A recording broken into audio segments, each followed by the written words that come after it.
എല്ലാവർക്കും നമസ്കാരം. നിങ്ങൾക്കറിയാം, നമ്മുടെ വൻകുടലും ചെറുകുടലും കൂടി ചേരുന്ന ഒരു ജംഗ്ഷനിൽ കാണുന്ന വിരല് പോലെയുള്ള ഒരു സ്ട്രക്ചറിനെയാണ് അപ്പൻഡിക്സ് എന്ന് പറയുന്നത്.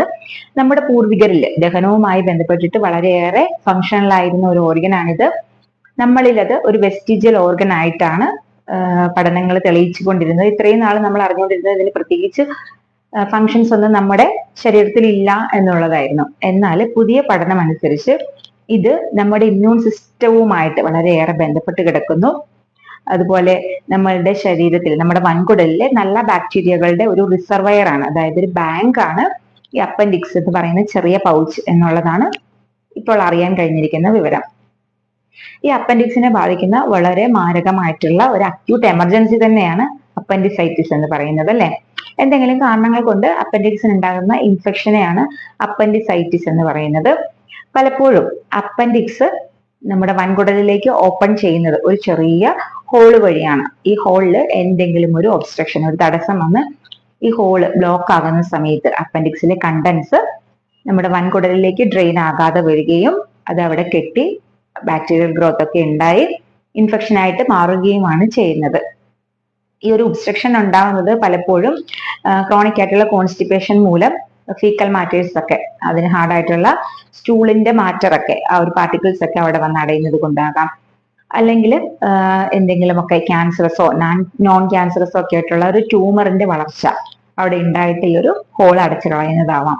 അതല്ലെങ്കിൽ നമുക്ക് വരുന്ന എന്തെങ്കിലും ഒരു വൈറൽ ഇൻഫെക്ഷന്റെ ഭാഗം ആയിട്ട് സ്റ്റൊമക്കിനെയൊക്കെ ബാധിക്കുന്ന വൈറൽ ഇൻഫെക്ഷൻസോ എന്തെങ്കിലും ഒരു ഇൻഫെക്ഷൻ പലപ്പോഴും അപ്പൻഡിക്സിലേക്ക് സ്പ്രെഡ് ആയിട്ട് ആ ഒരു രീതിയിലും അപ്പൻഡിസൈറ്റിസ് ഉണ്ടായി എന്ന് വരാം. പലപ്പോഴും ഇതൊരു 10 വയസ്സ് തൊട്ട് 30 വയസ്സ് വരെയുള്ള ഏജിലാണ് ഏറ്റവും കോമൺ ആയിട്ട് കാണുന്നത്. സ്ത്രീകളിലും പുരുഷന്മാരിലും ഉണ്ടാകാറുണ്ട്. പക്ഷെ ചില കേസുകളിൽ 50 വയസ്സ് കഴിഞ്ഞിട്ടുള്ള ആളുകളിലും ഈ ഒരു ട്യൂമറിന്റെ വളർച്ചയൊക്കെ ഉണ്ടെന്നുണ്ടെങ്കിൽ അങ്ങനെയുള്ള ആളുകളിലും അപ്പൻഡിസൈറ്റിസ് കണ്ടുവരാറുണ്ട്.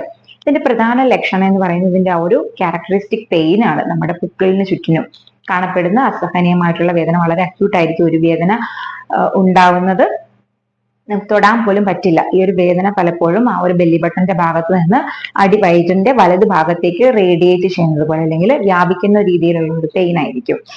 അപ്പൊ നമ്മൾ അവിടെ തൊടുവൊക്കെ ചെയ്യുകയാണെന്നുണ്ടെങ്കിൽ പേഷ്യന്റ് വേദന കൊണ്ട് കൊളയും. അത് മാത്രമല്ല, നമ്മൾ അവിടെ പ്രസ് ചെയ്തിട്ട് റിലീസ് ചെയ്യുമ്പോഴായിരിക്കും ഈ വേദന അതിന്റെ മാക്സിമത്തിൽ എത്തുന്നത്. ഈ വേദനയോടൊപ്പം പലപ്പോഴും പേഷ്യന്റ് പറയുന്ന സിംറ്റംസ് എന്ന് പറയുന്നത് പനിയായിരിക്കും. വിട്ട് വരുന്ന പനിയോ അല്ലെങ്കിൽ എപ്പോഴും ഇങ്ങനെ വളരെ കുളിരോടുകൂടി ഒരു പനി അനുഭവപ്പെടുന്നു.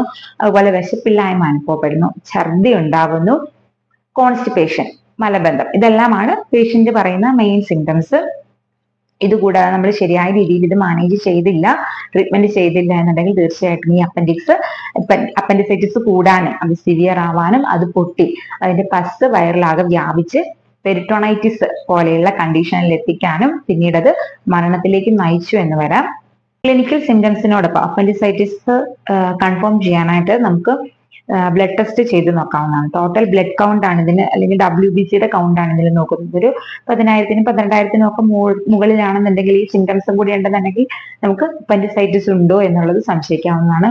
ഇതുകൂടാതെ അബ്ഡമന്റെ ഒരു USG എടുത്ത് നോക്കുന്നത്, അതുപോലെ തന്നെ CT ചെയ്ത് നോക്കുന്നതൊക്കെ ഈ ഒരു അപ്പൻഡിക്സിന്റെ വാളിന്റെ തിക്നെസ് മനസ്സിലാക്കാനായിട്ട് ഹെൽപ്ഫുൾ ആകാറുണ്ട്. സാധാരണഗതിയിൽ 4 മില്ലിമീറ്റർ അല്ലെങ്കിൽ 5 മില്ലിമീറ്റർ വരെയൊക്കെയാണ് ഈ അപ്പൻഡിക്സിന്റെ തിക്നെസ് എന്ന് പറയുന്നത്, വാളിന്റെ തിക്നെസ് എന്ന് പറയുന്നത്. ഇത് കൂടി ഒരു 10 മില്ലിമീറ്റർ അല്ലെങ്കിൽ 11 മില്ലിമീറ്റർ ഒക്കെ ഉണ്ടെന്നുണ്ടെങ്കിൽ തീർച്ചയായിട്ടും അത് അപ്പൻഡിസൈറ്റിസ് തന്നെ ആയിരിക്കും. കോൺസ്റ്റിപ്പേഷൻ, അതും ക്രോണിക് ആയിട്ടുള്ള കോൺസ്റ്റിപ്പേഷൻ ഉണ്ടാകുന്ന സാഹചര്യങ്ങൾ കുറയ്ക്കുകയാണെന്നുണ്ടെങ്കിൽ തീർച്ചയായിട്ടും ഒരു പരിധി വരെ നമുക്ക് അപ്പൻഡിസൈറ്റിസിനെ ഒഴിവാക്കാൻ സാധിക്കുന്നതാണ്. അപ്പോൾ അതിന് വേണ്ടിയിട്ട് നമ്മൾ ധാരാളം പഴങ്ങളും പച്ചക്കറികളും ഇലക്കറികളും ഒക്കെ കഴിക്കുക. ഇതിനകത്ത് ഫൈബർ കണ്ടന്റ് ധാരാളമുണ്ട്. ഈ ഫൈബർ നമ്മുടെ വയറ്റിൽ ചെന്ന് കഴിയുമ്പോൾ ഇതൊരു ചൂല് പോലെയാണ് വർക്ക് ചെയ്യുന്നത്. വയറ്റിനുള്ളിലുള്ള മാലിന്യങ്ങളെല്ലാം അടിച്ചു വാരി തുടച്ച് നീക്കി കളയുന്ന മെയിൻ ഒരു പാർട്ടിയാണ് ഫൈബർ എന്ന് പറയുന്നത്. അതുകൊണ്ട് തന്നെ നമ്മുടെ ഭക്ഷണത്തിൽ, ഡയറ്റിൽ ഫൈബർ റിച്ച് ആയിട്ടുള്ള വസ്തുക്കൾ കൂടുതലായിട്ട് ഉൾപ്പെടുത്തുന്നതായിട്ടുണ്ട്. അതുപോലെ തന്നെ വൈറ്റമിൻ C അടങ്ങിയിട്ടുള്ള ഭക്ഷണങ്ങൾ ധാരാളം കഴിക്കുക. നെല്ലിക്ക, ഓറഞ്ച് പോലെയുള്ള ഭക്ഷണങ്ങളൊക്കെ നമ്മളുടെ ഒരു ഗട്ട് ഹെൽത്ത് ഇംപ്രൂവ് ചെയ്യാനായിട്ട് ഒരുപാട് സഹായിക്കും. അധികം പുളിയില്ലാത്ത തൈര് നമ്മളുടെ ഡയറ്റിന്റെ ഒരു ഭാഗമാക്കുക. അതുപോലെ പുളിപ്പിച്ച ഇഡലി, ദോശ പോലെയുള്ള ഭക്ഷണ പദാർത്ഥങ്ങൾ കഴിക്കാൻ വേണ്ടിയിട്ട് ശ്രദ്ധിക്കുക. ഇതെല്ലാം നമ്മുടെ ശരീരത്തിൽ നല്ല ബാക്ടീരിയകളുടെ വളർച്ച കൂടുതലാക്കാനും അതുപോലെ ബവൽ മൂവ്മെന്റ്സ് ഒക്കെ കറക്റ്റ് ആക്കാനും ഒക്കെ ഒരുപാട് സഹായിക്കും. നമ്മുടെ ദഹനം ഒക്കെ പ്രോപ്പർ ആക്കാനായിട്ട് ഇത് ഒരുപാട് സഹായിക്കും. പിന്നെ ആവശ്യത്തിന് വെള്ളം കുടിക്കുക. ഡെയിലി ഒരു 2 തൊട്ട് 3 ലിറ്റർ വരെയൊക്കെ വെള്ളം കുടിക്കാൻ വേണ്ടിയിട്ട് ശ്രദ്ധിക്കുക. അതുപോലെ റെഗുലർ എക്സസൈസ് കൂടി ചെയ്യുക.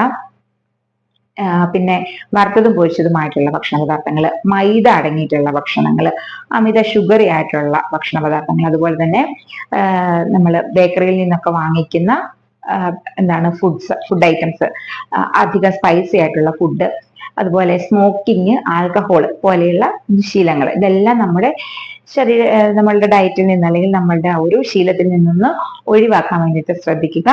റെഗുലർ ആയിട്ടുള്ള എക്സസൈസ് ചെയ്യുക. ഇങ്ങനെയൊക്കെ ശ്രദ്ധിക്കുകയാണെന്നുണ്ടെങ്കിൽ നമുക്ക് കോൺസ്റ്റിപ്പേഷൻ ഒഴിവാക്കാം. അതുപോലെ തന്നെ കോൺസ്റ്റിപ്പേഷൻ കൊണ്ടുവരുന്ന ഇത്തരത്തിലുള്ള അപ്പൻഡിസൈറ്റിസ് പോലെയുള്ള രോഗങ്ങളും ഒഴിവാക്കാനായിട്ട് സാധിക്കും. നമുക്ക് ഹോമിയോപ്പതിയിൽ ഈ അപ്പൻഡിസൈറ്റിസിന്റെ ആ ഒരു ഇനിഷ്യൽ സ്റ്റേജിനെയൊക്കെ വളരെ നല്ല രീതിയിൽ മാറ്റിയെടുക്കാനും പിന്നീട് അപ്പൻഡിസൈറ്റിസ് പോലെയുള്ള രോഗങ്ങൾ വരാതിരിക്കാനും സഹായിക്കുന്ന രീതിയിലുള്ള മരുന്നുകളും ലഭ്യമാണ്.